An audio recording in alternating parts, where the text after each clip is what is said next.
Hello and welcome everyone in another episode of Researcher Celebrity. Today we have Dr. Anju Bajaj with us.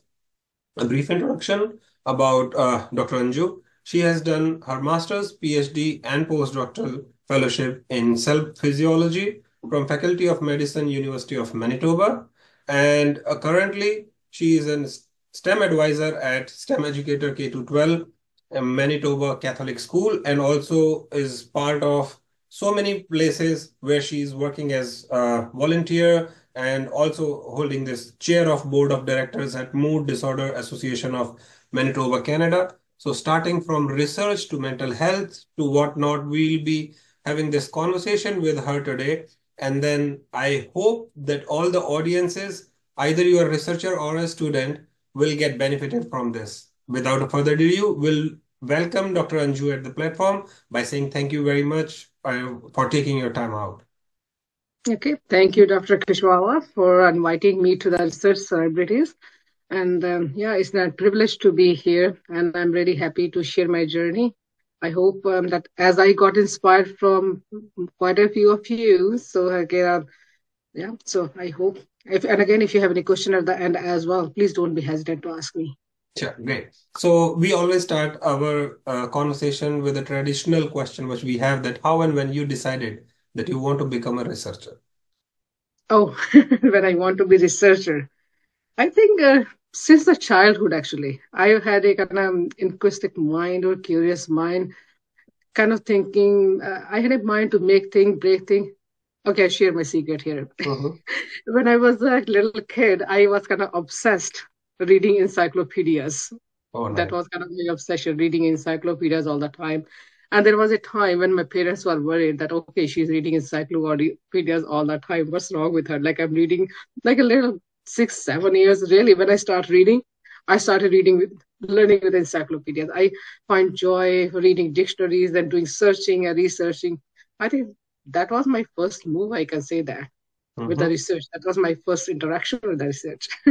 So at very early stage, when people have no idea about studies in general, and then deep down in research, you started with research. It is like upside down to start with. I don't know. That encyclopedia always fascinated me.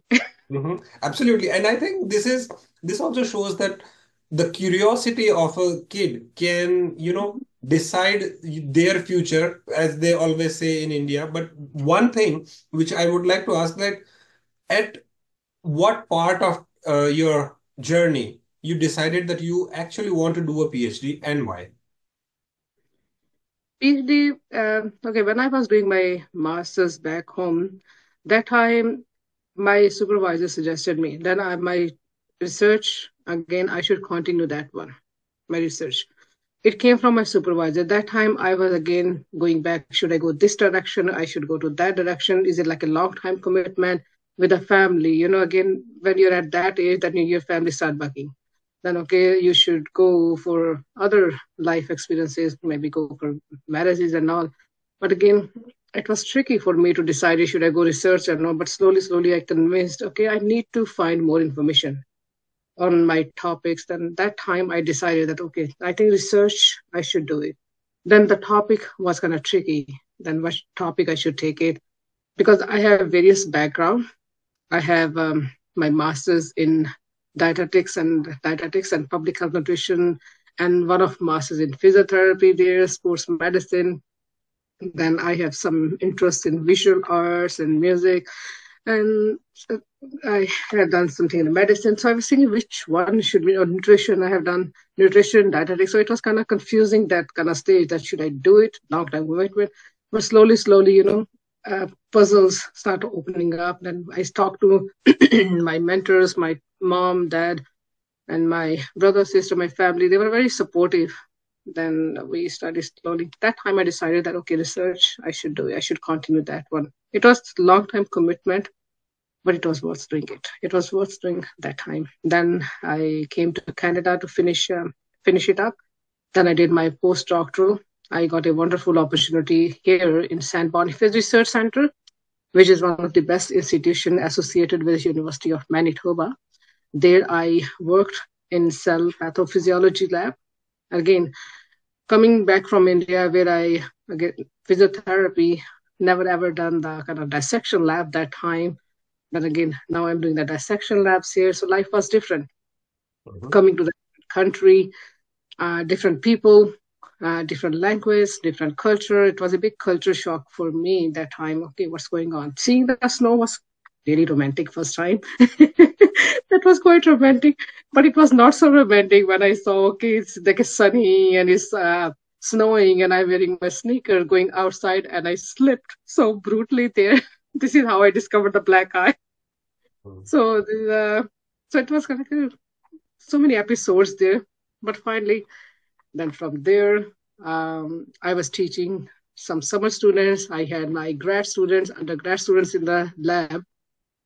And my supervisor said that I'm good at mentoring or good at teaching at the students level. Why don't you go for the teaching? Then my career starts shifting. Okay, I'm from the physiotherapist to cardiologist to educator. So what's going on here? I'm totally I don't know what to do that. Then he said, no, you should definitely pursue. I said, I am new to this country. My kids are going to school, right? So when they're going to school and I'm going to school, that would be too tricky. I won't be able to. I never ever studied in these schools, in Canadian school, K-12. And you're asking me to go to school. That is tricky. And when slowly convinced me, I went back to school, got my teaching license. Then getting job was tricky, right? Getting job. Okay, who is going to give? I was always labeled as overqualified. We don't need masters and PhD in the education system. Why should we hire you? You're too expensive.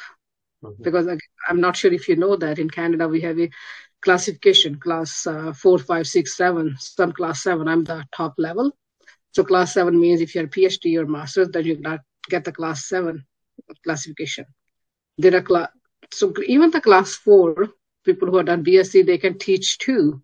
So why would they pay you more as a class 7 when the same job can be done by the class 4? So it was kind of struggle as a that's another story. Yeah, so we will start with this like moving from India to Canada. We at our researcher celebrity conversations, we often bring it up that when either for pursuing education or for postdoctoral training or with this intent that they want to settle in there, some of our researchers are so focused that they only think about the research lab and their passion to pursue in there. But the points which are often missed, like the snow, if a person is coming from a part where they have never seen snow and they're moving to a place where 8 months in a year it's only snow. So It's these always. challenges, and then especially for people who are not trained for their cooking their own food, Oh yeah. keeping or everything by themselves, or we can say that independence, not in lab, but outside the lab. So the challenges you faced, and you can share the journey to probably better, like, so that the next generation of researchers who are moving out of India with any intent, so that they can prepare themselves well in advance. I know I came to Canada year 2000. So that time was totally different. That time I did not have any cell phone, right? And nowadays that there is a cell phone, you can do phone call, FaceTime, Skype, or any call. That time in terms of phone, no, we used to have a card. We used to scratch the card and make a phone call from the public phone. Then it was a 1 minute caller, 2 minute caller like that. But now the life is very convenient. It's not like that as I faced before, right? And I really have no one here to give me company, right? But again, now you're coming here, you have Edge where you can do some Google search. I see that there are already groups on the Facebook and already groups in the even the universities are supporting too. Maybe I didn't know that time. I did not explore enough. I'm sure there might be, but again, how do I know? Now Mhm. everything online, everything is on the internet. You can make friends ahead of time. You can do the LinkedIn search. You can do some university even advisor. You can send them an email or talk to your lab mates. They can help you to find that time. Even the finding apartment was difficult. because now everything is modernized, digital. You can phone it, you can call it, you can find the places. So it was quite tricky that time, no internet, and where to stay. Right, I was staying on campus there. It was quite expensive then, but again now it's common. Just think about 25 some years ago, me as 25 years ago. That time I was not 90 years old. Come on. Now I'm 90 years. So that 25 years ago, your age factor is there. Then you slowly you built up the confidence. Look at me, that clumsy girl, that going to the lab, going to the different country, when names different, everything is different. I don't know anyone in this country, and no one around me, just by myself. So that time it was challenging. And with the brutal cold, Yeah. I never ever experienced -40, -50. Never ever. I didn't have the shoes, didn't have the proper clothing to wear it, right? And the language is different, culture is different. My roommate, my office mate, his name was Sean, right? So he used to spell it Sean, right? You tell me, if you see this name as in your person, what would you say, right? Sure. Now you're saying Sean, but again, Because you said Ian. that. You will Yeah. say like a Cian, right? Yeah. For me, he was Cian all the time, and he never ever corrected me. I said, why did you? Then after I said, it's not Cian, it's like a Sean. I said, how can it be like a Sean, like a Cian to Sean? Yeah. Then it took me hard time to, okay, I have to go to the right side. Then heart is on the left side. Then I have to go to the right side. Turning, the driving challenges, and the pounds and conversion. Okay, is it like wow, the bread is like a 25 rupees or like a 30 rupees, like, something like that, conversion prices. And that was kind of thing it was tricky.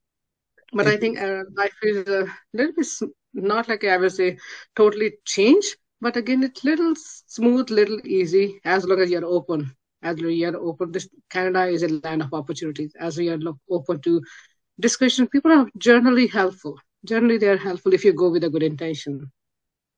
So open-mindedness is one of the things which we also say that whenever you are moving to any other country out Yeah, of India, if you are open-minded, if you are ready to learn, and then more accepting of the other culture, embrace. Yeah, yeah, embrace the opportunities, embrace it, and never be shy. Never ever be stay curious all the time. Ask questions all the time. Was if you're not asking, how do I supposed to know that you yes, don't understand it or you didn't get it? If you don't ask, I will assume that you got it. You understood it. This is I'm not challenging you that you understand it. Either you don't care, right? This is why you're not asking question, or you understood it. That's the only reason. Again, if it's something is bugging you, then please ask, right? so Find help. Find help. Help is there, but you have to come. You have to ask. yes. And this is like what the training you get for all the researchers who are moving out after their Mhm. PhDs or are joining PhDs in outside the world. So like outside the India, you have to be very open because you, after doing your PhD, you have a skill set Yep. with which you can perform your experiments and excel. Probably in the first place, that's why you have been hired for that job. But the Mhm. things which are outside the lab are also equally important, as Very, very you important. mentioned about the Yeah. cultural shock, and even Hmm. conversion is a real thing. When you are moving out of India and then you start converting every single dollar or to INR, and this gives you such a hard time that A, you can't overexpend just because thinking that is the first thing which you have to come that when you are leaving India, the INR conversion remains there. Now, wherever you are earning in dollars, you are spending in dollars. Yep. That's how it should That be. mentality. That's a mindset that you have to develop it, that you're already making in a dollars. Why are you converting it? It Yes. takes time. It takes time, but again, you have to make this mindset. And again, I would just like to advise our new families or new students who are coming, please volunteer. Try Yes. to go to our Very important. community temple or church or your faith element, wherever you belong to, like maybe mosque or gurdwara temple. You should go. Definitely, you should go. That's the place that you volunteer some time, or go to institution that you're pursuing. I know that I did a volunteer job in a St. Boniface Research Center and the cancer care there. I did a volunteer job in my school where my kids were going. then in a community temple where you meet wonderful people, and again tell them this is what you're looking for. And just ask. That's what I mean. Go volunteer, make connections. Connections work in North America. You need to have some collaboration work, showcase your skills, and go put your again go to any fair or wherever the exhibition going. Try to reach out. Again, don't burn out yourself. Yeah, that is so true. And this is like something which we in India never acknowledged it so profoundly, that how West has done when they say about networking. In our, Mm-hmm. either it is religious places or seminars or, any family functions, they are the places where people used to network. And now Mm-hmm. we have this special term that, okay, whenever you are moving out of country, just do Yeah. volunteering, as Dr. Manju said, because this is, Anju said, this is very important, because when you are out of country, you Yeah. have family and friends over phone, and you Mm-hmm. have real people next to you. Mm-hmm. The thing which the intent and extent they can help you is not even close there your that your family or friends can support from back in India. So this is very important part, and it is not only true for your well-being as a human being, but also as a researcher, because networking, you never know that in the scientific conferences when you are talking to people, you might be talking to your prospective bosses or your next career move, because these are the people in research. We always say that research community is not very big. It is so closed community that at some point of time, people who are expert in your field, and if somehow you lack it, then I think that is the first thing to start with. Because if you don't know the people who are pioneers in your field and you want to be in the field for a longer duration, I think that is a good start point. Now, talking about the move which you did, you mentioned starting from nutrition to dietitian to physiotherapy to cardiology, visual arts, like you were all over there. I don't And know what to do. so now when you started focusing towards teaching, because another part, like mentoring is very important part. Yeah. You received great mentoring from your professors in India. As you mentioned, they said that you should pursue PhD. And then in your postdoctoral training, you mentioned that they were there to see that nick in you, that you are great at teaching, and this is something which you should take further.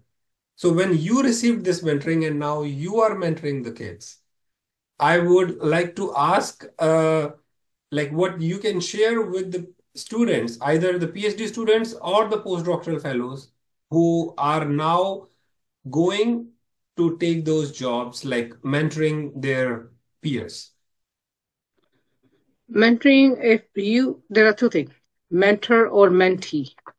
Are you going to mentor somebody or you are somebody's mentee? Mentor means that you are at the stage that you're already established kind of self, then you're supporting somebody, right? And mentee is again a person who would like to seek help, who like to receive the support and seeking you as a subject advisor. So that is a mentee. So we need to understand that if you're acting as a mentor, so make sure you share, be again open minded because your mentee is asking you a question that they're not sure, right? So they're asking you this question, share your experience. And again, I would say be honest, truthfully. I mentor several students at different levels. Then if they ask me some tricky question, don't be hesitant to say that I don't know. I will find out instead of giving the wrong answer. It is your big responsibility as a mentor too to give them the right direction instead of giving the wrong answer because your wrong answer, your flavored answer or your pampered answer maybe can change somebody's direction. Don't overshow them. It's good idea to kind of boost their energy, boost them, but again, don't show them the all that this life the grass is greener other side. Show them the true picture as a mentor. And as a mentee, it is your job to do your homework. Find out a mentee of your own interests that you think that can take you to the next level. Again, be honest to you as well. Share your goals, share your dream, your aspiration, that what are you up to? What would you like to do in your life? And only then your mentor can help. and do your background search, okay, that mentor has done, and be thankful to the mentor. Seriously, if they are devoting their time, they are sharing their time and their energy and their expertise with you. So you should be really thankful for them. So it is like a balance should be in balance in mentor and mentee. Absolutely. And I believe that the thing which you mentioned about the transparency, it is very important that the mentors should be transparent if they know or they don't. Whenever Yeah. I go to any class, when I'm teaching, I always say that I might not know everything, whatever you will ask me, but I'll try my best to tell you what I know. Because as you Mhm. mentioned, it is very important because if you are giving them a incorrect information, and they are feeding that information as correct, they will never be correct, or they will end up in a situation where it won't be a good experience for them when people are saying people start pointing them out that what they are known is wrong, and that's when they will it will put them in question mark that is the rest what I know is correct or it's all tarnished. That being said, now when you are doing this with the students using your as you mentioned briefly about this job can be done by a bachelor's degree or those people and with your PhD. If now I will ask that in your current role and throughout your journey, how your PhD has trained you that whatever you have done. That's a very good question. That again, why did I move to again? I'm thinking that why did I move to research from education as well? I could just tweak it a little bit your question. I hope that I answer your question. So when my kids were actually going to the school, then I found there are some loopholes in a system that I found. I'm sure that as a nerdy researcher, encyclopedia person, then I see, okay, there needs to be improvement. They need to be done. So I saw the system there. Then I start working on that one and did some volunteer. I said, no, that's not the way we should teach it. This is why when I was doing my PhD and the postdoctoral there, I went back to school. So that was another reason. No, I don't want this kind of education for my kids. I just want little advanced. It's so basic knowledge that in India, only the grade 2, 3 can do it. The thing they're doing in a grade 8 level. So I went back to the school, got my teaching license, and by here and there, by little struggles, somehow I got that teaching position, right? Then in that teaching position, I had struggles because in the beginning they were saying, "Oh, you're too qualified, overqualified as a researcher. You should be teaching in university. You should not be teaching here in the schools. So you should be in the university there. What are you doing with the little kids here?" Then I start using my researcher background, right? Then that I was doing, I started doing the hands-on experiment. Like for example, my background is cardiologist. When I was teaching circulatory system, for example, in science, then I will bring actual pig heart. Then I have one of my friends, again, I got it from them. Then we will start opening and the heart, checking the aorta, the arteries and chambers and ventricle, everything, the real heart. This is how I connected my research with them. When I was doing the optics unit, then I did the eye dissection, then the plugs, then the liver. This is how my research was counted. Then I blend in research and education. So people really find it interesting. Nobody like to write the notes all the time. It's Yeah. kind of boring. It's like a boring. So this is how I used my research background and bring kind of variety in the curriculum. And never enough that actually I'm just bragging here. That got me the Prime Minister Award.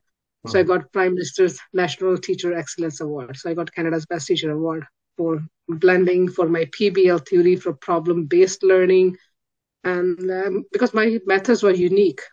I had international experience from I I was in India. So again, we have immigrant population here too. So I was teaching them with a long division, with a short division. We have different division formulas there, and using some kind of tips and tricks and speaking my own language that made them a little comfortable. Mhm. And again, using my own research back when I researched when I was in school there, right? And again, when I was doing my studies there too in the university, so I have university experience from India and as well as from here in Canada. So I was able to mix, match, blend in. So that was a good combination. And with my interest level, I get bored so easily. This is why I did sometime in the nutrition, sometime in cardiology, because I like to explore.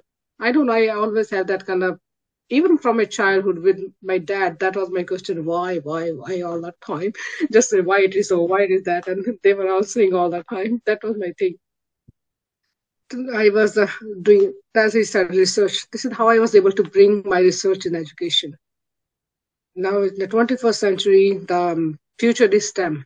Mhm. Right? It is STEM now, science, technology, engineering, math. Even not STEM, we are putting it as a STEAM. We are adding the art component, and I will call it stream, like I'm adding the art component in that one, like a reading. So we need to have science, technologies, readings, arts, math, right? So this is all combination. We needed to make a holistic education. So you can bring your research. It's never go waste. I still go to my lab where I did my PhD. I do some volunteer work. Sometimes I do as a summer job. So stay in touch. Mhm. Absolutely. And this sounds like a soul of a researcher. That's how, the curiosity never dies. The always learning attitude is so tough that even when you can make some time for volunteering, now also you volunteers. So you have seen this from all over, like if we say that the 360-degree view of schooling, colleges, universities, research and teaching Mhm. at both the different places. I As a, think so that I have experience. Yes, I can yeah. see that I have pretty much seen that even in the hospitals, in the academics, and in the industries. This is why I take part, as you mentioned, as a volunteer board. Now I'm a board chair for the Mood Disorders of Manitoba. So where my that association is serve the whole Manitoba, the people who suffer from mental health and wellness or stigma or trauma things. Of course, we as an immigrant, it's a big culture shock that, as you know, that in India we are kind of spoiled. Everyone, the parents pay for the tuition, parents pay for Yes. their schooling, their clothing, their food, and even though we have a maids too, I'm sure that pretty much everyone has a housemaid to house the work. Here you have to do everything, so it's kind of big culture shock for everyone. Oh, I'm going to clean the dishes, I'm going to clean the washroom, I have to cook the food.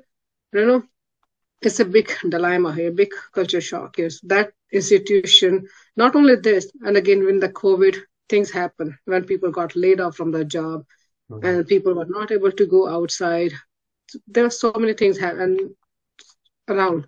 That institution is helping. So I take part and then I go to Save Our Sane, that is sustainability organization. We care for our nature, how to preserve, reduce, reuse, and recycle and respect Mother Earth. um, so it's a good idea to explore yourself. You have only one life. You only one life, right? You have So too much why to to do. keep right? Why to keep it to yourself? Just enjoy the beauty of nature there. Enjoy the be curious, right? Seriously, be curious. Why just sitting there? Absolutely. Uh, yeah. And this brings us to next topic of mental health in researchers. So in India now we have started this, people are being vocal about the mental health, about the burnouts in researchers. It was not true 20 years ago. If Mhm. I have never heard any professor or student saying that, oh, I'm burnout and I think I need a break. There was no concept like that, which now we are talking, and it is very important also. So, your thought, your experiences about the burnouts in researchers and how they should tackle it. I will be just talking philosophy a little bit here, becoming a little philosophical because people are going away from nature. This is what I see. As you go out from the nature, this is bothering you every time you are in the competition mode. That who is doing this, who is doing that. It's good to be competitive for up to certain reason. It's fine to be competitive. Otherwise, life is no fun. But again, go out, get some fresh air, go to the nature. If you're stuck in your room all the time, you're seeing your all bookshelf, like I have bookshelves around. I purposefully try not to put the laptop in my bedroom because I'm kind of workaholic too. And when it comes to the work, so go explore it. This is why you have crazy thoughts in your mind all the time. And make friends, those who are supportive. Read some books or listen, right? Do some meditation. That's very important. That in 20 some years ago, I think we did not have it. Somewhat we didn't have the phones that time. no electronic media. That time there was not competition to post everything on a Facebook or your social media or your LinkedIn, everything. That was not kind of thing. But nowadays everyone is in a race, right? That time the focus was to do the research paper, stay in a lab. I remember when I was doing my master's, I have to go to library all the time. I know that my friends used to say, okay, if you have to find me, they will always find me in the library, fifth floor there. This is where I am. There we used to find the cataloging there, find out the books, write it down, the notes. The photocopying was even expensive, so we write it down and type it. So it was the thing that we were attached with the books. We were there and we were interacting, spent some time with the elders, with the kids, with some senior. That are some practical tips. I can say that again it comes from you, that what makes you happy. Do some yoga, meditation, eat some fresh fruit, talk to your parents, talk to your friends who support you. Absolutely. Support systems are very important in any human life in general, but researchers, I believe, they need a little bit more of that because of the burnouts, because of the troubleshooting, and because of the field experiments, but not all. So, as Dr. Anju just mentioned about that, it is dependent on you. If you feel more connected with nature and you feel that your rejuvenation comes from nature, just take that break, go out. If you think your family, friends are your real support system, talk to them, because then in most of the cases, the best solution for your scientific trouble also come from people who have no clue of science. Just because they are thinking out of the box and then they're like, have you tried this? Which according to you makes no sense. Yes, so what I find interesting too, if you can write down your problem, seriously, I find it kind of practical if I write it somewhere. For example, something is bothering you for a long time. I'm just giving you my tip, Mhm. bugging you for a long time. If you can write it out on a piece of paper, okay, this is whatever, write it down, half the problem is already solved. Believe me, just a tip. I don't know if it works for you. It was working for me, but if you can write it down and if you can explain it to somebody, but again, writing it at part is important. Yes. Then you already know where is what is bugging you there, what is bothering you here. Then half the problem is kind of solved. Absolutely. And also you mentioned about, this real versus virtual friends. Like now with this Yeah. technology, everyone is like, okay, I have to post update this. Yes, you Mhm. are a researcher, you are a human being, you might have different things which makes you more comfortable, which gives you more comfort. But one thing which is most important, that what makes you happy. And you have to be more realistic about it, because being a researcher, as Dr. Anju started with, that curiosity, Yeah. should be curious, yes, but you should also see the sustainability, that what is sustainable, what is not. Keeping two friends is more sustainable instead of keeping 2000, because at the end of Yeah. the day, everyone has this limited number of hours for everything. In day, 24 hours, in there you can do your experiments, you can plan your family, future, what not all. You have to do everything within there. So if you're more realistic with your experiments, it helps you in a big way. But if you're more realistic as a human being, that helps you in everything. So, Dr. Anju, now the question is, the biggest challenge you have faced when you were doing this transition?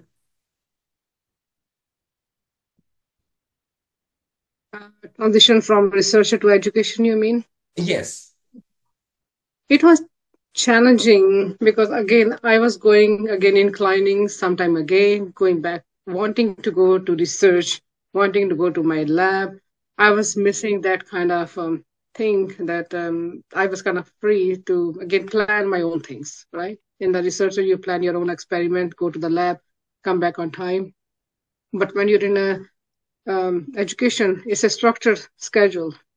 I was not used to follow the structured schedule that time. Go from time to time, go from 8 o'clock, go come back by 3 o'clock. Everything has to be done. Sometimes I'm staying past 3 o'clock. I'm spending like 6 o'clock till 6 o'clock in my school. Then realize, oh, I have to go to school tomorrow. This can be balancing the time. budgeting your own time and balancing, that was kind of challenging in the beginning. I will be like really, I was spending over, I was spending like over time, but that paid off. The first year was tricky for me, get, doing my mind shift that I'm not a researcher, I'm a teacher. I have to teach only that much. And these are little kids that I'm teaching here, 8, 9, 10 years old kid or 11, 12, that kids. I'm not teaching the grown-ups here. So they don't know anything. Know the basics was kind of tricky. That was major shift for me to understand it, that I have to go to their level to teach it. That took me, that was tricky. Okay, how come you don't know like simple biotic and abiotic things? I'm talking. Okay, these are the biotic. Then after everyone is looking at me, okay, what is she talking? Then I say, oh my, maybe they don't know. The biotic is a living thing here. I'm talking about the non-living. You assume that they don't, right? Yeah. But again, this is the first time that you're telling them as an educator that they don't know. So that was kind of shifting there. Yeah, and this is like something which we always talk about. The time management for any and every researcher is so important, especially when we are in India. In most of the places, I cannot say all the places, but we take at least two tea breaks and then an extended Mhm. lunch break. And then because we have in back of our mind that we will do this at Yeah. 8 p.m., at 9 p.m., depending Mhm. on if someone is coming at 10 a.m. So then everything changes. So the time management, as Dr. Anju also mentioned, that when you are moving from one place to another, that are in terms of the field of expertise. So now, if you're moving to school, you have to stick to their timelines and work accordingly.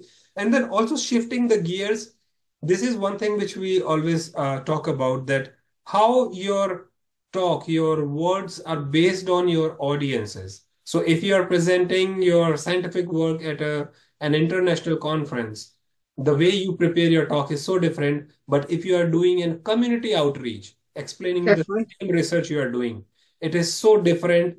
And then now, Totally. still you have to keep the zest in there without making it so much of full of jargons and problematic that the people, as you mentioned, that the students are looking that what are you talking about? We have no clue what you are saying. But again, this is the thing, and now which brings us to our next question. Researchers, most of the researchers are not known for being a great communicator. Okay, Mm-hmm. in their communications they always say that okay, you cannot talk without using your terminologies. How you will what you will suggest to the audience here, that the researchers can tone it and scale it accordingly to their audiences, what you have done? Practice. That's very important. Practice your things. And again, don't write everything. People have tendency to write everything on a cue card, index card, and they hold it and they can read it. And sometimes we do the poster presentation. They're just reading from the poster all the time. That don't show the again back to your speaker all the time. Make an eye contact. Make an eye contact and root some points. That's fine, right? And again, if you even if you forget, no one notices. Seriously, Yeah, don't apologize too much. Don't don't apologize. So I'm sorry, I forgot. I wanted to say that. Don't apologize. No one even knows that what you're talking here, because they show your confidence, boost it. And for me, I learned to smile. I used to get so like a tough when I was little. I forgot to smile lots of times. So I used to put a smiley on my thumb here sometimes. So here on my when I'm speaking, oh, I need to smile too sometime, right? So I forgot. Be absolutely. confident, and again with our accent, I know I have that kind of tendency too. I learned to learn. We speak fast, Mhm. right? Here the accent is different. We need to pace it, slow it down, word clear, so people understand it. Same as we have a problem understanding some words from other people, but they have the same trouble too. So be specific, slow it down, pace it down, and watch some movies, watch some cartoons actually. That's fun part too. With a cart and talk to the kids. They're, I was again, I think with the kids all the time. Practice is very, very important. That you need to practice in front of the family, in front of mirror. They say is helpful. Then you can see yourself that how you're speaking, how you're talking. This is if you know your subject matter, If you well rehearse, then of course the communication should be easy. Absolutely. And I think nothing can replace practicing. Either it is the talk or any conversation if you are preparing for even for outreach. So whatever you are doing, practice is the key. And then Yeah. now, keeping the time frame of this conversation, I would like to ask the final words of wisdom for the audience at different levels. So they can be master student, PhD student, postdocs, or even faculties who are listening to this. What are the word of wisdom from Dr. Anju for the rest of the community? Word of wisdom, I will say again, keep curious, stay curious all the time, go with open heart, embrace the opportunities, and never be hesitant to ask questions, explore yourself, explore your interest, whatever makes you happy at the end of the day, that's kind of ultimate reality. We can preach you, we can tell you, do this, do that, but again, finally, everyone know the recipe of happiness, that what makes them happy. So find yourself, explore yourself first, right? Don't get confused. If something is there, a support system here. Again, we talk about the mentor and mentee. Seek help. Seek help if you're not sure. But again, I will say sit down, calm down your brain, meditate, write it down what you actually need it, what you actually want it, what your end goal.